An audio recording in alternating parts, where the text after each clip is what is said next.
어린이날은 5월 5일이고 교회에서는 보통 이제 5월 첫째 주를 어린이날, 어린이 주일, 두 번째 주가 어버이 주일 이렇게 항상 연례적으로 지켜왔습니다.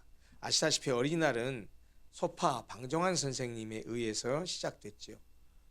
기록을 찾아보니까 1923년 5월 1일에 어린이도 독립된 인격체고 또 어린이가 우리 사회의 미래다라는 사실을 강조한 어린이날 선언문을 작성해서 발표하면서 이 어린이날이 시작됐더라고요. 그리고 전 세계적으로 어린이들의 그 인권, 어린이들의 인격체로서의 어린이의 모습, 그리고 어린이의 어떤 그 중요성을 강조해서 선언한 그 선언문은 아마 우리나라가 최초라고 그렇게 말들을 하고 있더라고요.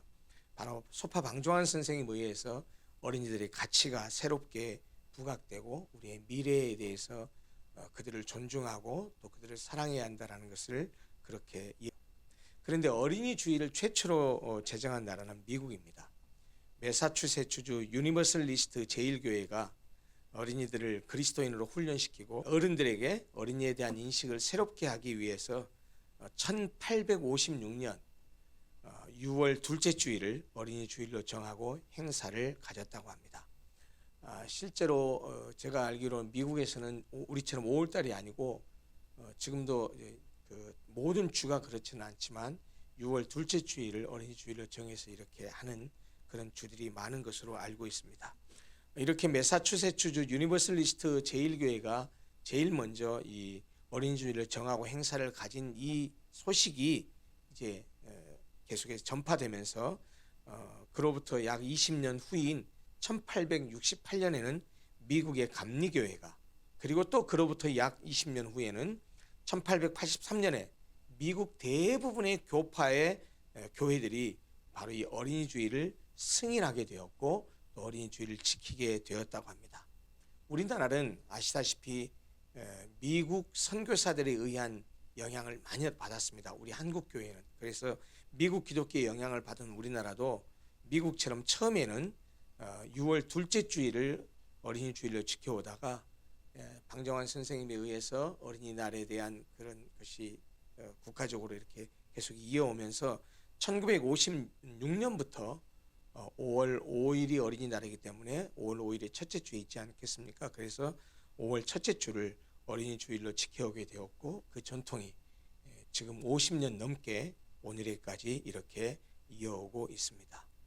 우리는 어린이 하면 교육의 대상으로만 생각하는 경향이 강합니다. 무슨 말이냐면 애들은 가르쳐야 된다라는 생각이 강하죠. 맞습니다. 어린이는 훈계하고 가르쳐야 됩니다. 또 성경도 그렇게 말씀하고 있습니다. 어린이들을 훈계하고 가르쳐야 된다는 대표적인 성경 구절은 잠언에 그리고 에베소서에 있습니다. 잠언 22장 6절 다 아시는 구절일 겁니다. 마땅히 행할 길을 아이에게 가르치라. 마땅히 행할 길을 아이에게 가르치라. 그리하면, 다시 말하면 마땅히 행할 길을 아이에게 가르치면 늙어도 그것을 떠나지 아니하리라 라고 말합니다. 잠언 23장 13절에서는 이렇게 말씀하시죠. 아이를 훈계하지 아니하려고 하지 말라. 채찍으로 그를 때릴지라도 그가 죽지 아니하리라. 에베소서 6장 4절에서는 이렇게 말하죠. 아비들아 너희 자녀를 노엽게 하지 말고 오직 주의 교훈과 훈계로 양육하라. 이렇게 말씀하고 있습니다. 이렇게 성경은 우리에게 어린이를 바르게 가르치라고 훈육하라고, 바르게 가르치고 훈육하라고 명령하고 있습니다. 그런 점에서 아이들을 가르치고 훈계하는 것은 우리 모든 어른들의 책임이요 사명입니다. 우리가 아이들을 훈육하고 가르쳐야 될 책임이 우리에게 있는 것은 사실이지만 오늘 우리가 읽은 본문을 보면 예수님은 우리가 어린이에게 배워야 한다는 사실을 가르쳐주고 있어요. 특별히 마태복음에는 예수님께서 어린이들에 대해서 특별하게 언급하신 말씀이 있는데 그것이 오늘 함께 읽은 본문의 말씀이에요. 이 본문의 내용은 그리고 이 마태복음에만 기록되지 않고 공관복음, 마가복음, 누가복음에도 좀 다르게 기록되어 있지만 같은 내용이 기록되어 있어요. 그런데 본문 마태복음이 좀 디테일하게 되어 있어서 이 마태복음을 오늘 본문으로 삼았습니다. 오늘 본문에 보면 예수님께서 우리가 어린이로부터 무엇을 배워야 하는지에 대해서 말씀해 주고 있습니다. 우리가 두 군데 읽었잖아요. 마태복음 18장 그리고 19장을 읽었습니다. 마태복음 18장은 제자들이 예수님께 나와서 천국에서는 누가 큽니까? 라고 하는 것을 물었을 때 예수님이 그에 대해서 대답하는 과정에서 하신 말씀이에요. 제자들이 천국에서는 누가 큽니까? 라고 물은 것은 그들이 천국을 오해했기 때문이에요. 예수님께서 세우실 천국의 의미를 오해하고 있었기 때문에 예수님, 천국에서는 누가 큽니까? 라고 질문을 던졌던 것이죠. 다시 말하면 제자들은 예수님께서 건설하실 천국, 하나님의 나라가 이 땅에 세울 정치적인 지상왕국일 것으로 오해했던 것이죠. 예수님은 3년 반 정도 제자들은 예수님을 3년 반 정도 따라다니면서 예수님께서 베푸셨던 기적과 이적과 표적과 기사를 곁에서 두 눈으로 목격했습니다. 그 제자들은 예수님께서 이런 엄청난 능력을 가지고 있기 때문에 이 엄청난 신적인 능력으로 로마 제국을 멸망시키고 예루살렘 새 왕국을 건설하셔서 열방을 통치하실 것이다 라고 기대했던 것으로 보입니다. 그래서 예수님께서 그런 나라를 세우고 나면, 나라를 세웠으니까 대빵이잖아요. 최고잖아요. 왕이잖아요. 오늘날로 말하면 뭐 쿠데타를 하든 뭘 하든 정권을 잡았으면 최고의 사람이니까 그 왕국에서 예수님의 제자들이니까 우리를 등용해서 쓸 것이다. 그러면 우리 중에 누가 제일 높은 자리에 올라가지? 라고 하는 것이 그들의 관심사가 되었었다라는 말입니다. 다시 그들은 전혀 그러니까 예수님이 세울 하나님의 나라 천국에 대해서 오해하고 있었던 것이죠. 예수님은 정치적으로나 군사적인 영적 메시아가 아니라 인간의 연약함과 죄짐을 짊어지실 그런 고난의 종으로서의 메시아였음에도 불구하고 제자들은 그것을 오해하고 있었던 것이죠. 그래서 천국을 오해하고 있었던 제자들은 천국이 그들이 천국에서 누가 큽니까? 라고 이런 엉뚱한 질문을 하니까 아마 예수님께서 천국이 어떤 나라인지를 가르치기 위해서 어린아이를 통해서 제자들에게 교훈하셨던 것 같습니다. 본문에 보니까 뭐라고 어떻게 예수님이 가르치십니까? 그 질문을 받으시니까 예수님께서 어린아이 하나를 불러서 그 제자들 가운데 세우셨습니다. 그리고 나서 이렇게 말씀하셨죠. 진실로 너희에게 이르노니 너희가 돌이켜 어린아이들과 같이 되지 아니하면, 지금 제자들 가운데 세우는 그 어린아이를 가리키면서 말했지 않았겠습니까? 어린아이들과 같이 되지 아니하면 결단코 천국에 들어가지 못하리라. 제자들의 질문은 뭐였습니까? 천국에서는 누가 큽니까? 라고 물어봤잖아요. 그러면 사실 직설적인 대답을 하면 이런 사람이 커, 이런 사람이 작아 라고 대답해야 옳으시겠지만 물론 그 대답하십니다. 뒤에. 근데 그 전에 뭐라고 말씀하시냐면 너희가 돌이켜 어린아이들과 같이 되지 아니하면 결단코 천국에 들어가지 못하리라. 이게 왜 재밌는 말이냐? 제자들은 지금 무슨 질문을 했냐? 천국에서 누가 큽니까? 이걸 물었는데 예수님은 야 임마, 천국에 못 들어갈 수도 있어. 천국에 들어가서 누가 큰지 누가 작은지 따질 것도 없이 천국에 들어가야 누가 큰지 천국에서 누가 작은지를 따질 텐데, 야 이 녀석들아, 천국에 들어가는 것 자체가 불가능할지도 몰라. 이 말씀하신 거예요. 다시 말하면 천국에서 누가 큽니까? 그랬는데 어린아이 세워놓고 너희들 돌이켜서 어린아이들과 되지 않으면 천국에서 누가 크냐 작은 걸 따지기도 전에 천국에 들어가지도 못해. 이 말씀하신 것이죠. 그러면서 예수님은 돌이켜서 어린아이처럼 되지 않으면 천국에 들어가지 못한다는 말씀을 통해서 천국에 들어갈 수 있는 사람들의 조건, 자격, 천국에 들어갈 수 있는 사람이 갖춰야 될 마음의 상태를 가르쳐 주신 것이죠.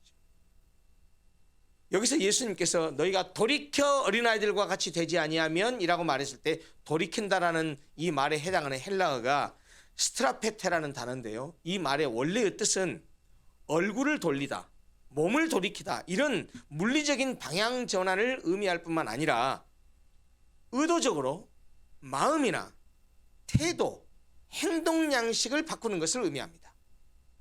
그렇다면 어린아이들과 같이 된다는 것은 무엇을 의미할까요? 그것은 아마도 어린아이들이 가지고 있는 보편적인 특징을 말씀하셨을 겁니다. 그건 뭘까요? 어린아이들의 보편적인 특징, 부모에게 절대 의존적이죠.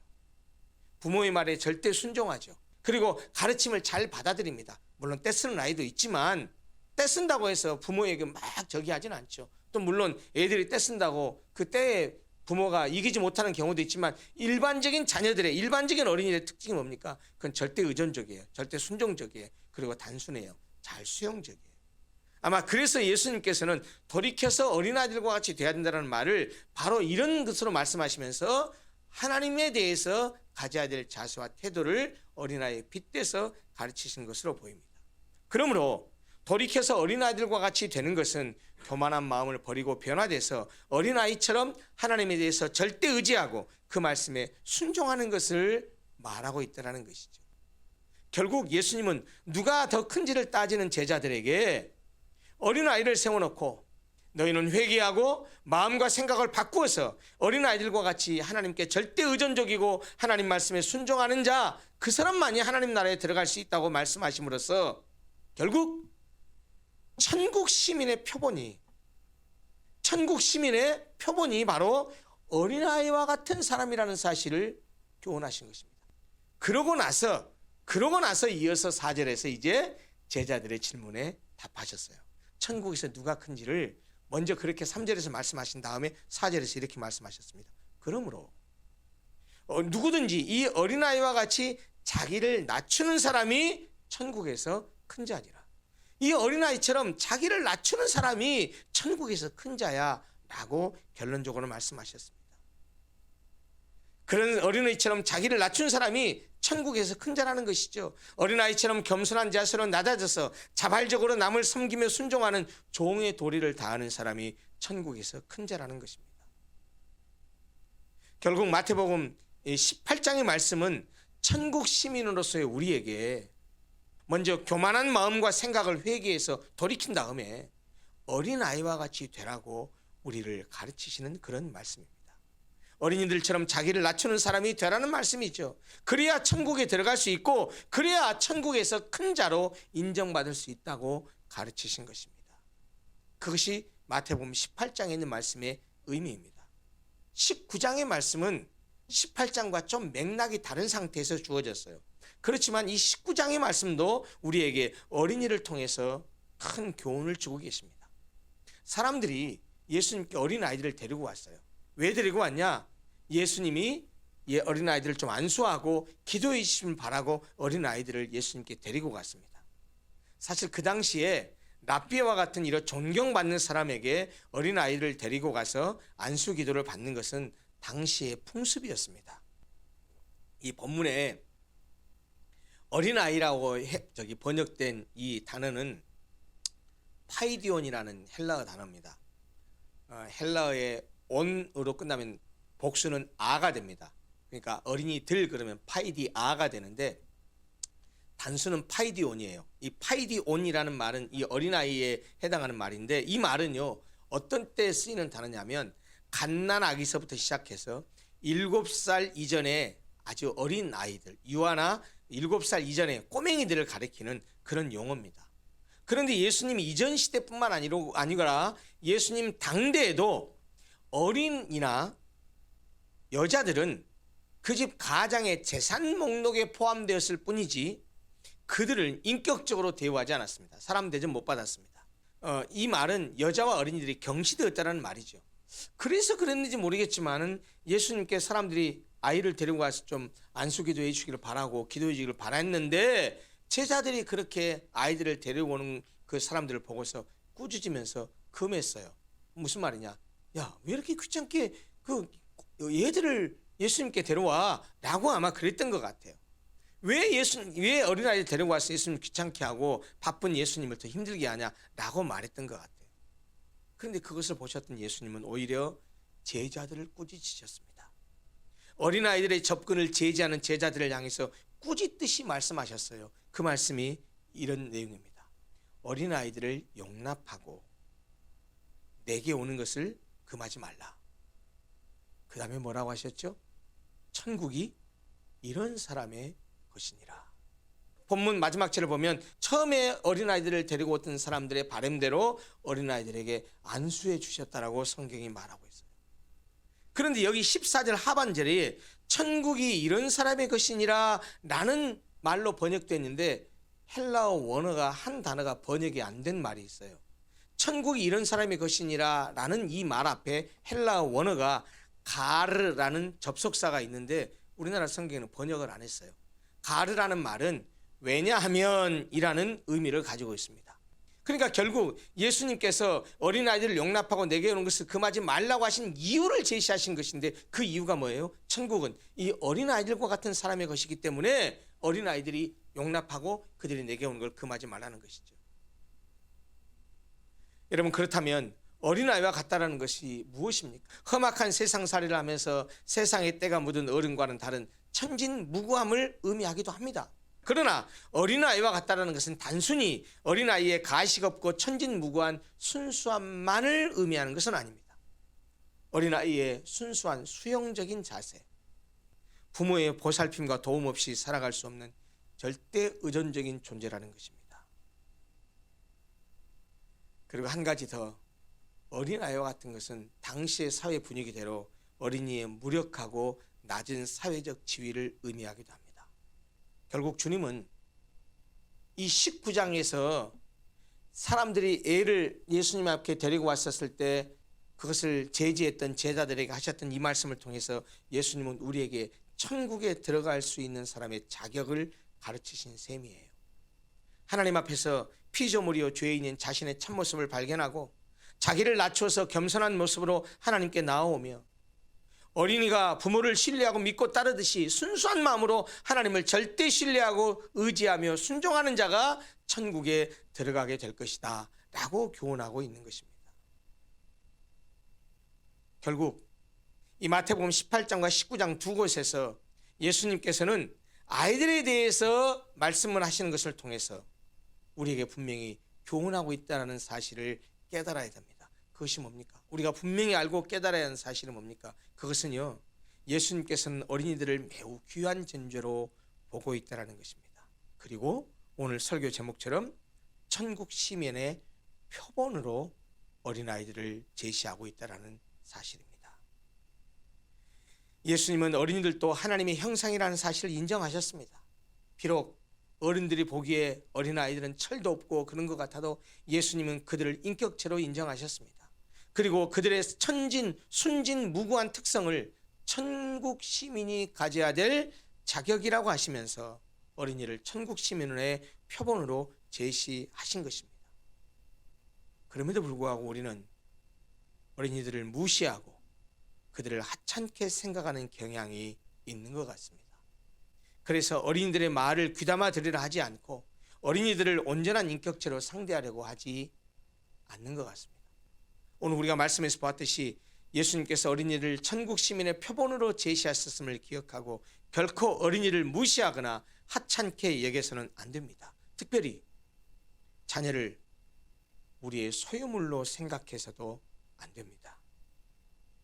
자녀를 부모가 못다 이룬 꿈을 이루어질 대타로 여겨서 내 꿈을 자녀들에게 실현시키기 위해서 그를 다그치거나 부모의 입맛에 맞춰서 자녀를 만들려고 해서도 안 됩니다. 어린이들은, 자녀들은 독립된 인격체입니다. 어린이들의 진정한 가치를 인식하고 그들을 결코 함부로 대해서는 안 됩니다. 예수님께서는 우리에게 이렇게 말씀하셨어요. 어린아이들을 용납하고 내게 오는 것을 금하지 말라. 우리가 꼭 기억해야 될 말씀입니다. 어린이들은 어린이들을 예수님께로 잘 이끌어주는 것이 어른의 우리의 의미입니다. 어린이들 스스로가 자신을 귀한 존재로 인식할 수 있도록 가르쳐야 됩니다. 성경을 통해서 올바른 행실을 배울 수 있도록 또 어른들이 가르쳐야 됩니다. 이것이 바로 부모로서의 우리의 역할과 의무요, 동시에 어린이들을 위한 교회의 역할과 의무이기도 합니다. 부모는 사람이 세상에 태어나서 제일 먼저 만나게 되는 스승입니다. 그래서 부모의 언행은 어린 자녀들에게 큰 영향을 미치죠. 바울이 자기의 영적인 아들로 여겼던 디모데가 가진 거짓이 없는 믿음에 대해서 바울이 뭐라고 말했습니까? 네가 가진 그 믿음은 너의 외할머니 로이스와 너의 어머니 유니에게서 물려받은 유산이라고 말하고 있어요. 그 말은 무슨 말이냐? 바울이 봤을 때 디모데가 참 아름다운 신앙을 가지고 있었는데 그가 혼자 그 신앙을 가진 것이 아니고 그의 외할머니와 그의 어머니가 그를 영적으로 잘 가르쳐서 디모데가 이렇게 훌륭한 믿음의 사람이 되었다라고 말하고 있는 것입니다. 이것은 부모의 신앙이 얼마나 자녀에게 중요한 영향을 미치는지를 우리에게 가르쳐줍니다. 부모가 경건하고 거룩한 삶을 살 때 어린 자녀들이 그것을 보고 따라가죠. 부모인 우리가 먼저 기도하는 모습을 보일 때 아이들이 기도를 하게 됩니다. 부모인 우리가 성경을 읽고 성경의 말씀대로 순종할 때 자녀들은 그것을 보고 따라오게 됩니다. 교육은 말로 하는 게 아니라니까요. 보여주는 것입니다. 우리가 먼저 말씀을 묵상하고 순종하는 모습을 보여줘야 됩니다. 우리가 말씀을 순종하는 것을 보여줄 때 자녀들이 우리를 따라올 것입니다. 저는 교회 공동체도 똑같다고 생각합니다. 어른들이, 성인 신자들이 교회를 섬기는 아름다운 모습과 모범을 보일 때 그것을 보고 자라는 아이들도 장차 성인 신자가 되어서 똑같은 생각과 모습으로 신앙생활을 하고 교회를 섬길 것입니다. 하나님과 교회에 헌신하지 않는 부모에게서 헌신하는 자녀가 나올 수 없듯이 하나님과 교회에 헌신하지 않는 성인 신자들을 보면서 자라나는 어린 세대들이 그렇게 좋은 신앙을 가지고 자랄 수는 없는 것이라는 말입니다. 그러므로 미래지향적인 교회가 되기 위해서 어린아이들과 다음 세대를 먼저 배려하고 그들의 신앙 교육을 위해서 더 많은 것을 투자해야 할 것입니다. 그들의 미래가 우리 교회의 미래이기 때문입니다.